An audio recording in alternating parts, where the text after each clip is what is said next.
I just hit record and I'm already feeling the sweat beads building on my face, so the air conditioner is going to be a full blast in this video. If you hear it, consider it white noise and we'll kind of treat it as an ASMR video.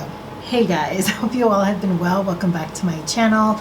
We are doing a get ready with me. A full list of products down below. I kind of just need to vent. It's been one hell of a week and just unexpected things happening, right? So let's just do makeup and see where we end up. I literally got home 20 minutes ago and put all my faith into Jesus Christ that I will not be disturbed as I try to film this. Anyways, hey, it's been a while. It is Friday today and I've had no videos up this week.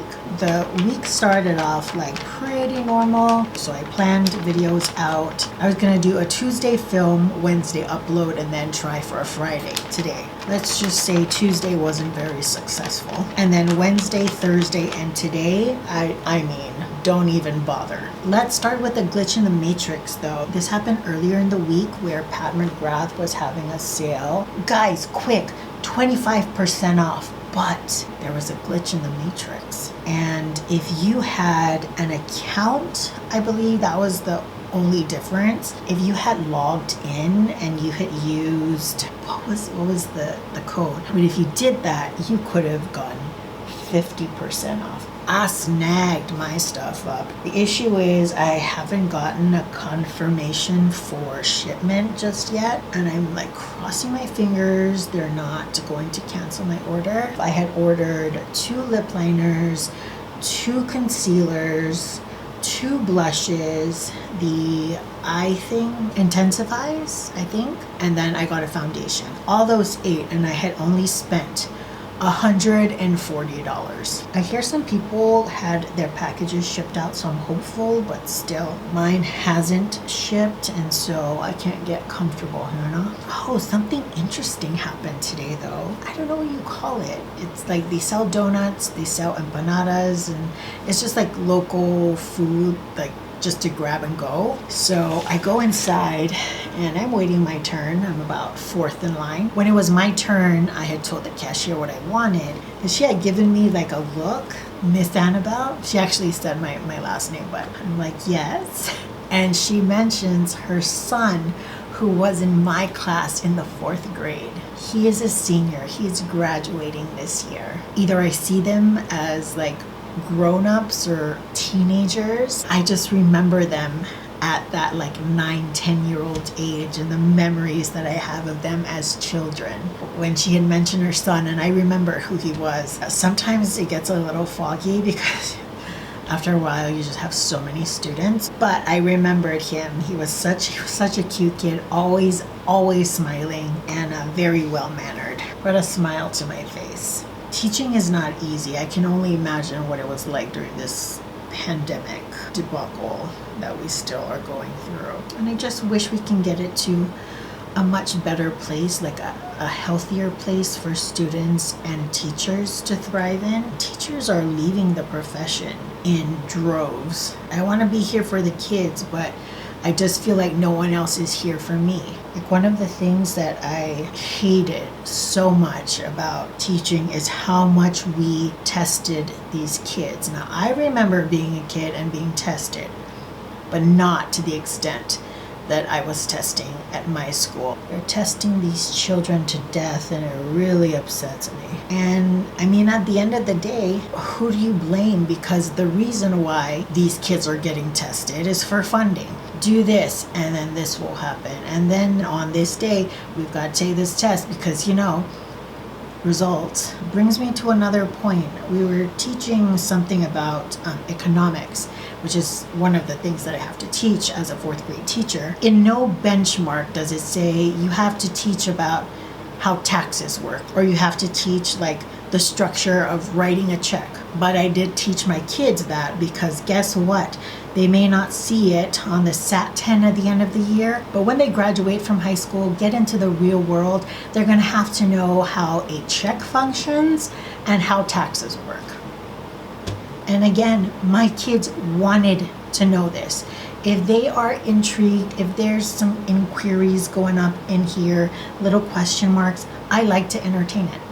Sue me. I don't know if any other schools has done like direct instruction. This is the whole ball game, okay? It's basically repetitive teaching. You repeat after me. What did I say? I said this. Say it again. Good. Let's move on. Number 2. And no fault of anyone at my school. This is mandatory. We were supposed to teach direct instruction for math. Absolutely hated the absolute crap out of this curriculum because there is one way to math, and that is the only way that you're going to learn to math. Now, I, as a teacher, believe that not everyone learns the same. Let's say multiplication. When I teach multiplication, I don't even grade kids till I teach different strategies. So I kind of just like, are you participating? That kind of thing for the time being, right? So I'll teach different ways to multiply. And then I say, you pick whatever makes the most sense to you. So when it's time to do 3 by 3 multiplication, I've got kids doing it this way, the standard way, the lattice way, counting the number of spaces and adding zeros. There's different ways to multiply. It may not make sense to you, but it makes sense to little Johnny here, and that's all that matters, right? I even remember a parent had called me, and little Michael, I'm just making up names by the way, little Michael decided he likes lattice. That makes the most sense to him, and he taught it to mom. And mom wasn't calling me to be like, what is this? I don't know how to do this. I don't know how to teach it to him. She was like, oh my gosh, he actually enjoys doing his work. He loves teaching everyone how to do it, and he feels very smart. I feel like we tell teachers what they're supposed to do, and we take away a lot of the creativity and trust for teachers to teach the way that they see fit. They're the ones in the classroom with the kids. Maybe spending, thousands of dollars on this textbook wasn't the best way to go. Just saying.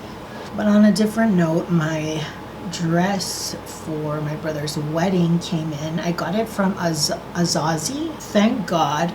The only thing that I need to alter is the hem because I'm short as hell. I don't think my sister-in-law watches my videos. But anyways, I'm not going to say any dates.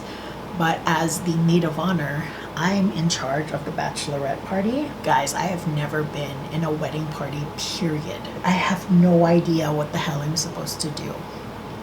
Like, what do you get a venue and then what? Like, what kind of stuff are you supposed to have? Like, do you give like a gift basket to everyone? Do you present a gift? Help a girl out, please. I have no idea. I'm shooting in the dark. And like, even the people that go, is it usually just the wedding party? I don't know. And it stresses me because I want it to be nice. I want her to enjoy it. I've never even been to a bachelorette party. That's why I don't know, right? I don't know anything. I went to the post office today. It was one of the errands I did this morning. And the poor postal service worker, this guy's arguing with him who works at the post office that the box that he has is the largest box available there. Wouldn't you think the postal guy knows what the largest box is? But no, this customer's arguing that that's the biggest box. It clearly said medium flat rate box. It's on the side. The large is over there, sir. So I came across, they were talking about their channel and about growing and things like that. And they started talking about their money maker. And I was thinking of like my money maker on my channel.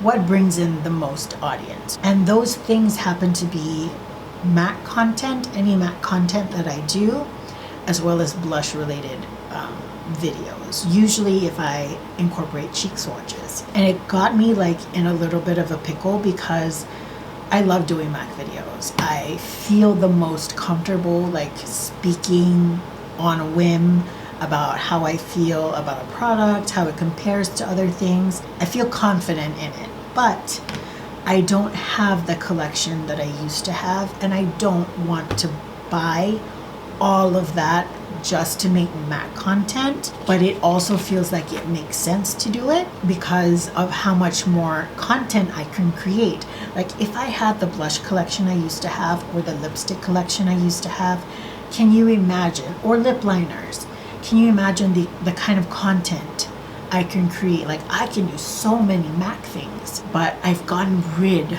of so much, and it kind of like hurts my heart because I was so adamant about like sharing what I wasn't using and trying to be a little bit more condensed with my collection when I did that no buy and just being realistic with my collection. But I really wish, looking back at it, like I really wish I just kept a hold of at least my MAC collection that I can have in bulk, because I can do a lot of content with it and be confident in what I'm producing. I had taken my mom to get measured for her dress for the wedding, and remember LP Beauty, support local. I had seen some of these lashes that they had available. I haven't tried this style out yet, but I've been wanting to. But anyways, going back to it, I was thinking of like blush content as well, and I'm thinking of all the things that I got rid of, not just MAC, but I've gotten rid of a lot of blushes. And this was before I made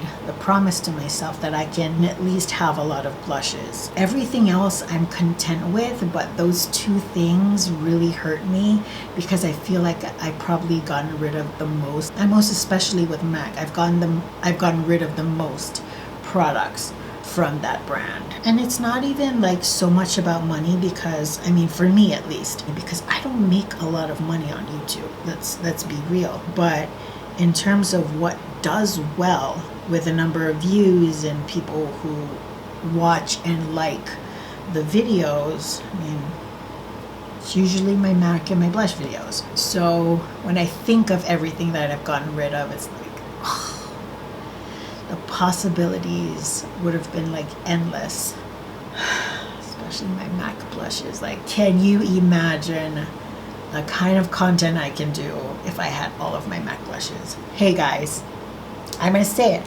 I'm gonna go against the grain. I'm gonna say what people don't want you to hear because it's against the rules, but I don't care. If you're supposed to be cutting at the end of the lash, I don't care, do you, but I don't. So I cut from the inner corner. I can't hear you from this far. I cut it, there's nothing you can do about it. I always cut from the inner corner. I don't want to get rid of any of the length on the outer corner. And it is also the Lenten season, so today, I don't know if you guys are Catholics, but usually around these parts, we Catholics on this island here, we don't eat meat on Friday. The Lord himself will not disown you. However, you might get a little hearings, a little loud ring in your ear from grandma, grandpa, or mom and dad being like, Dale, you cannot even just give up meat for Friday? No, mom, because you know that restaurant, their special is this one and I want to eat it. It's not your fault that they decided to give ribs out on Friday. But to be honest, a lot of places on island, I think it's like a predominantly Christian, mostly Catholic place, like the population. So a lot of places always have a Lent special. Anyways, on Wednesday, we had decided today's the day we're going to clean the octopus. So my mom had purchased 2 of them. So I ended up doing about 95% of the work. And when I tell you that cleaning that stuff is not fun, I mean it. Like, I don't really eat salmon, but octopus, reef fish, we have like local crabs, coconut crabs, and just the regular land crabs. I know how to clean and cook all of those things. I can't tell you that I know how to cook salmon besides like baking it in the oven. There's a certain way that most people do mussels here, which is like a kimchi mayo mix. That's probably the best I can do a salmon. I don't know how to cook it. But if you told me, hey Annabelle, can you fry this fish and make a, I don't know, sweet chili garlic sauce for like on top? No problem, you need me to clean the fish? My lips are not even. That's better. I'm in the spirit of being a witch. I bought this clip at the grocery store for 75 cents. Not too far from the cash register. You can do that at your local grocery store, because I sure can. I can also buy bubbles right by the grocery store, grab me some spicy tuna sushi, some Herman sweetbread, and ask for $3 worth of pickled pickles. And I don't even have to step anywhere. I can just get it, just grab it like this. Oh, come July and January, I can also grab me some firecrackers. Anyways, guys, thank you so much for joining me in this video. I had such a great time just sitting here talking with you guys. I kind of felt like I needed to. I just needed to just sit down and film, because it was a really rough week in terms of filming. It just didn't go to plan. You guys know the drill. A full list of products will be listed in the description box down below. I will link every single item if you're interested in purchasing them. Just remember, they are magic links and are affiliated, so I do make a small commission every time you decide to make a purchase. I also link my Instagram account. It's the first one in the description box. That is where I post most of my makeup looks, along with all the products in the caption. Till the next video, I hope you all are doing well, taking great care of yourselves. I will see you all next time. Bye, guys.